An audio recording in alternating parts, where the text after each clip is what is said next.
Hi, welcome back guys, it's Tokyo Model Detective.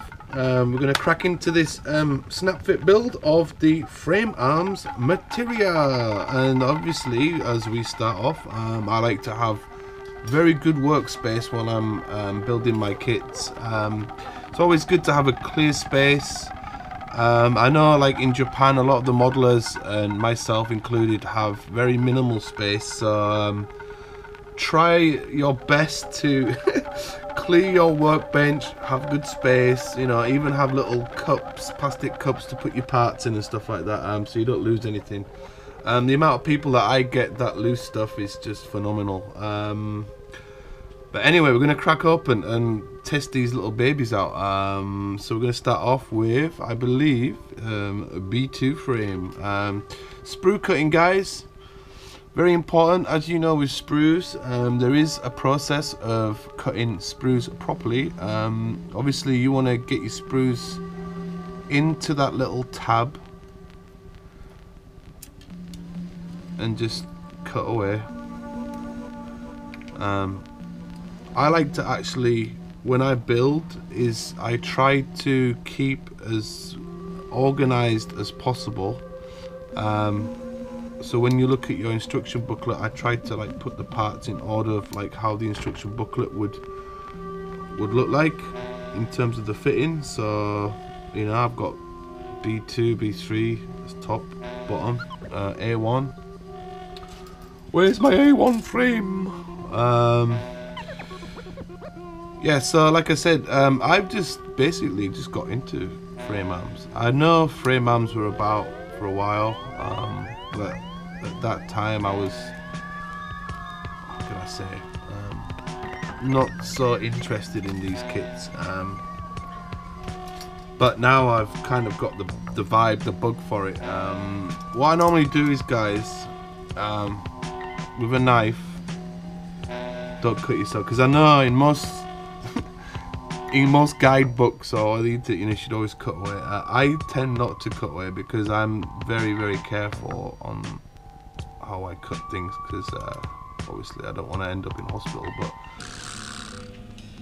if you're young and watching my channel, guys, boys and girls, be very careful. If you need assistance from your parents, ask for help. So I'm just going to cut off the recess here very lightly. Don't take too much off.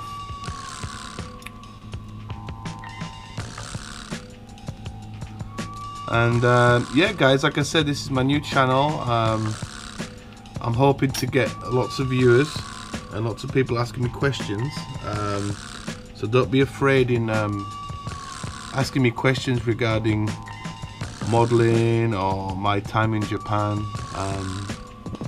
No, I'm open to answer as many questions as possible. Like I said, I'm here to help people. So, you know, please feel free to inbox me anytime. And oops, that's going the wrong way. So that part goes, I think.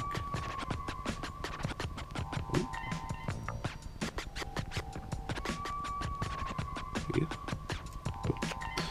Strange.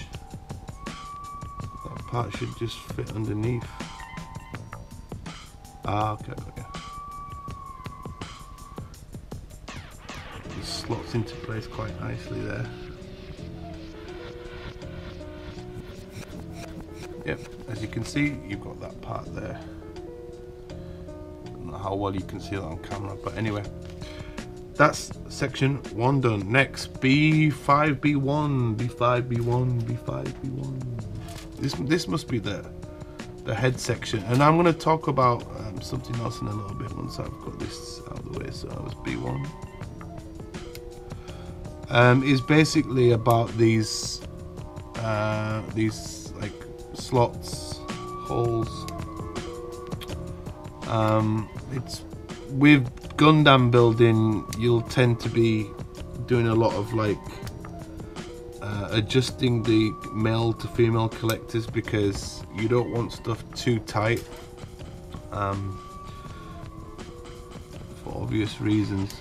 You can get like plastic like devices that will if you make a mistake, or you know, you can open up your, just very lightly. There you go. When you're model building, take your time. You don't want to rush things at all. You want to basically treat this as a labor of love. I tend to actually read the instruction booklet first, but today I haven't, so bear with me, because this is the first time I've ever built a frame arms goal. So right, okay, so you've got B1 and B5, so obviously, you know, you've got these two parts that are going together. Now what I'm going to show you guys is I'm going to use a vice pin.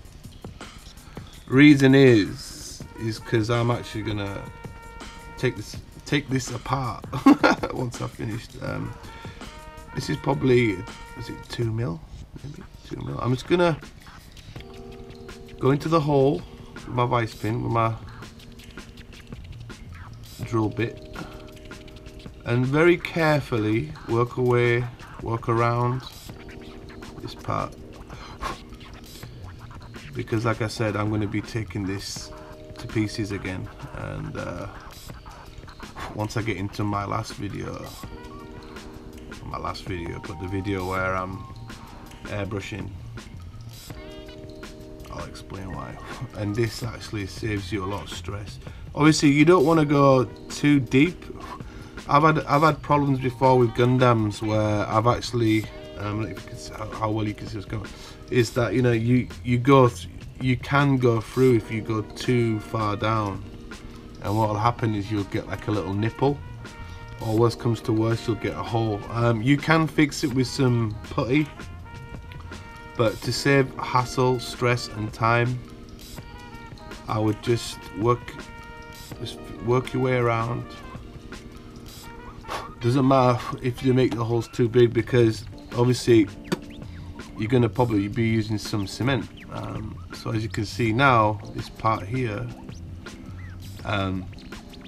fits very loosely. That's what I want it to do actually. Obviously there's a huge seam line there, as you can see in the camera. So obviously if you're an experienced modeler, you'll know how to fix seam lines. There are very different ways of doing it. One way is using your Tamiya thin cement and gluing both parts.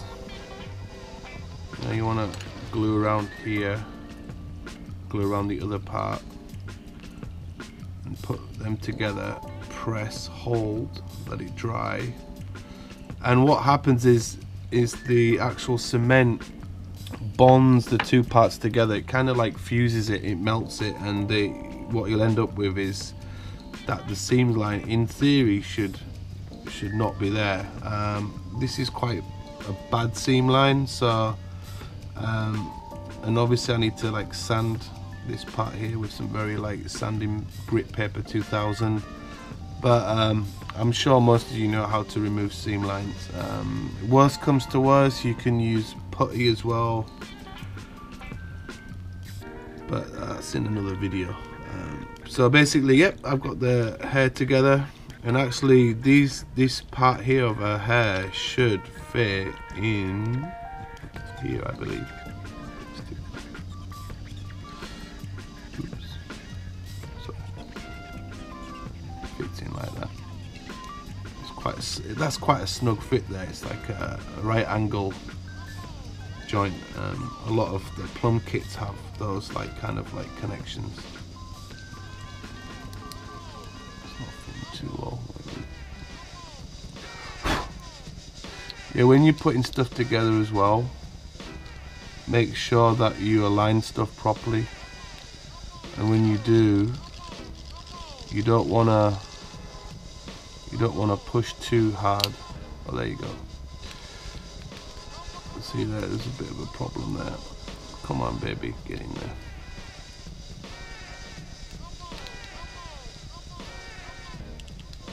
Ooh, we have a problem, guys. It's not fitting so snug. There's an issue. If something doesn't fit properly, sometimes it's, you know, you have to wiggle stuff about. Try best not to like force things. If something doesn't fit properly, there is an issue somewhere, and we have an issue here somewhere.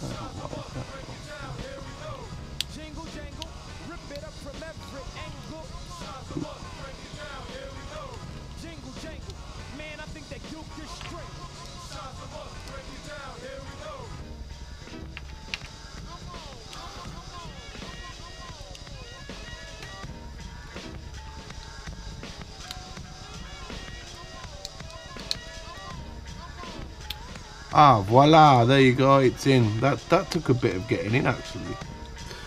As you can see here, there's a seam line that connects the bottom of a hair section to the outer section. So as a, I might call myself a pro modeler, but as somebody who knows about seam lines, that would be a really irritating seam line and big issue for me. I wouldn't feel happy in painting that with that being left there. I don't know if you can see it well on camera, but can you see there's like a huge line? So how to fix that is you've got a few options using glue. Again, with your Tamiya cement, fine cement, you can actually go around here. Don't use too much though, because if you use too much, you're gonna have to do a lot of sanding and correction work on that. But it's not so bad because it's obviously at the bottom. You won't really see it when it's like finished, but as a modeler, these things can irritate you. Yeah. So next, we're gonna go into putting her head on, or a face. I'm gonna choose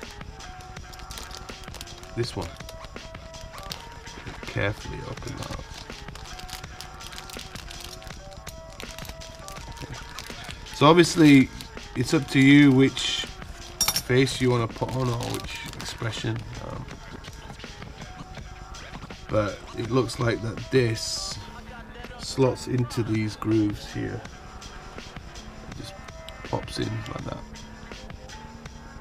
Great, there you go. So you've got that section in already. Last part is the front of her hair. Again, take your time. When you're modeling, it's good just to take your time and don't rush things, because if you start rushing things, you start messing things up, which means you have to do a lot of correction work. And to be quite honest, like I'm actually an illustrator, so I'm very careful with how I handle things, do things. I try not to go heavy-handed on stuff, because when you're building kits, the less groundwork you have to do, sanding and putting, the better. Anyway, again, it's a T-junction, male to female. This obviously plops in here. So there you go, guys. That's her head done. She's looking rather cute at the moment. So what we're going to do is pop her aside and get into the joint section.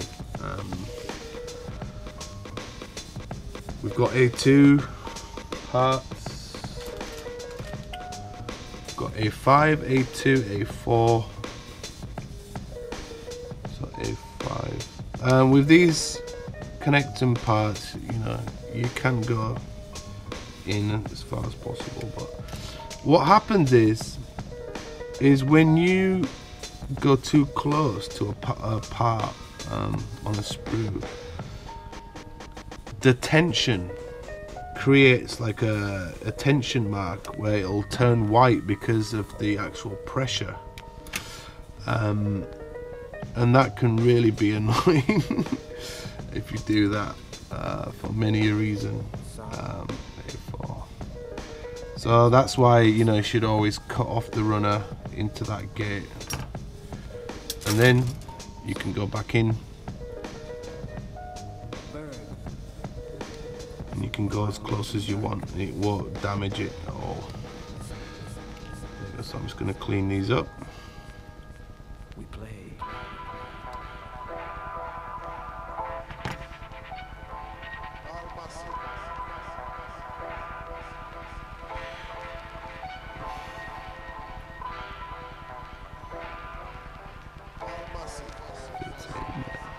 It's a bit fiddly, this part, but it's a bit tight as well.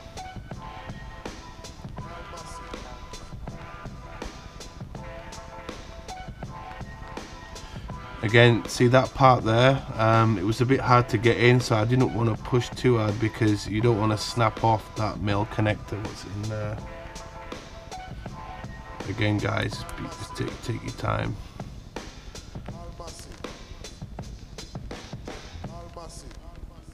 I just tend to like wiggle it like this. Okay guys, I'm just gonna build these other parts. I'm probably gonna fast forward the video. Enjoy.